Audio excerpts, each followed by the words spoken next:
عرب کے گرم صحراؤں میں پوشیدہ ایک ایسے اہم شہر کے بارے میں جہاں نبی پاک صلی اللہ علیہ وسلم نے زیادہ دیر تک قیام کرنے سے منع فرمایا تھا۔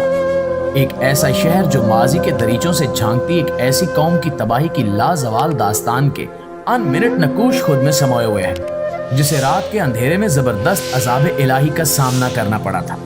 آئیے جانتے ہیں کہ ایسی کیا بات ہے اس شہر میں جہاں کے صرف ایک کنویں کے علاوہ نبی پاک صلی اللہ علیہ وسلم نے کہیں سے پانی پینے اور کسی دوسری شے کھانے سے منع فرمایا ہے۔ دوستو، پرانی امتوں پر آنے والے عذاب اور ان کی سرکشی اور نافرمانی کے بارے میں اللہ تعالیٰ نے واضح الفاظ میں بتایا ہے اور امت محمدیہ کو اس بات کی تنبیہ کی ہے کہ سرکش اور مغرور قوموں کا انجام کیسا ہوا کرتا تھا۔ عالمی تاریخی اور قدیم ورثے کو محفوظ رکھنے والے ادارے یونیسکو کی فہرست میں شامل یہ شہر الاولیٰ نامی علاقے میں موجود ہے۔ ماہرین آثار قدیمہ کے مطابق اس شہر میں دریافت کی جانے والی تعمیرات نہایت ہی حیرت انگیز اور عقل انسانی کو دنگ کر دینے والی ہیں۔ یہاں رہنے والے لوگوں نے سخت اور پتھریلے بڑے بڑے پہاڑوں کو تراش کر اپنے گھر اور محلات تعمیر کر رکھے تھے۔ اس طرح کی رہائشی تعمیرات پھر دوبارہ کوئی قوم نہ کر سکی، یہاں تک کہ آج کے اس جدید دور میں بھاری مشینری کے ساتھ بھی اس طرح سے پتھریلے پہاڑوں کا سینہ چاک کر کے ان کے بیچ نہایت باریک بینی سے محلات تعمیر کرنا انتہائی کٹھن اور ناممکن سا لگتا ہے۔ ماہرین کا کہنا ہے کہ یہ قوم اپنی ثقافت سے بہت ہی ذہین اور سائنسی علوم کی ماہر لگتی تھی۔ یہ علاقہ کبھی سرسبز و شاداب ہوا کرتا تھا، جہاں وافر مقدار میں اناج اور دیگر فصلیں ہوا کرتی تھی۔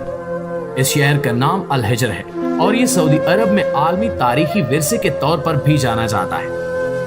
اس شہر میں ایک ایسی مغرور قوم آباد تھی جو خود کو انتہائی طاقتور مانتی تھی اور اپنے گھمنڈ میں اللہ کی شدید نافرمانی کی مرتکب ہوئی تھی۔ یہ قوم سمود تھی۔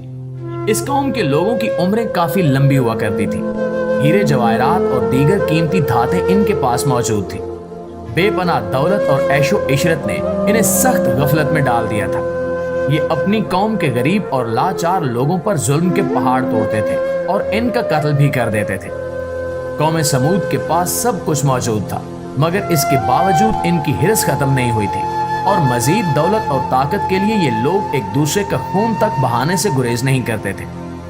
اللہ نے قرآن پاک میں سورہ الاعراف میں اس قوم کا ذکر کچھ یوں کیا کہ یاد کرو جب تمہیں آگ کے بعد جان نشین بنایا اور تمہیں زمین میں جگہ دی کہ نرم زمین میں محل بناتے ہو اور پہاڑوں میں گھر تراشتے ہو، سو اللہ کے احسان کو یاد کرو اور زمین میں فساد مت مچاتے پھرو۔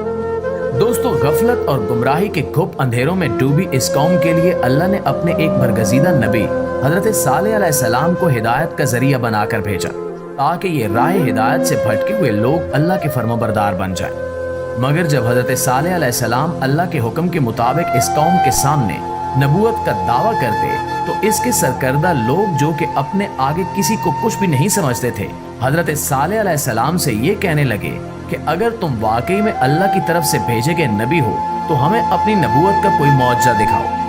انہوں نے اللہ کے نبی حضرت صالح علیہ السلام سے کہا کہ اگر تم واقعی سچے نبی ہو تو قریب میں واقع چٹان سے ہمیں ایک اونٹنی پیدا کر کے دکھاؤ، جس پر حضرت صالح علیہ السلام نے اللہ تعالیٰ سے دعا کی، جس کے بعد نبی صالح علیہ السلام کے معجزے کے طور پر اللہ کے حکم سے اس جگہ سے ایک اونٹنی پیدا ہوئی۔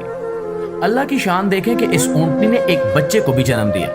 یہ حضرت صالح علیہ السلام کا معجزہ نبوت تھا، جسے دیکھ کر قوم سمود کے اکثر لوگ حضرت صالح علیہ السلام پر ایمان لے آئے اور اللہ کے حکم کے تابع ہو گئے۔ مگر اب بھی بعض لوگ اس قوم کے ایسے تھے جو اپنی طاقت کے نشے میں پوری طرح سے ڈوبے ہوئے تھے اور اس معجزے کے بعد بھی ایمان نہ لائے، بلکہ اپنی سرکشی اور نافرمانی پر ڈٹے رہے۔ حضرت صالح علیہ السلام کے معجزے کے بعد ان کی اونٹنی اسی قوم کے ساتھ رہنے لگی، مگر مغرور لوگوں سے یہ بات برداشت نہ ہوئی اور ان کی قوم کے دو بدبخت لوگوں نے اس اونٹنی کو قتل کر دیا۔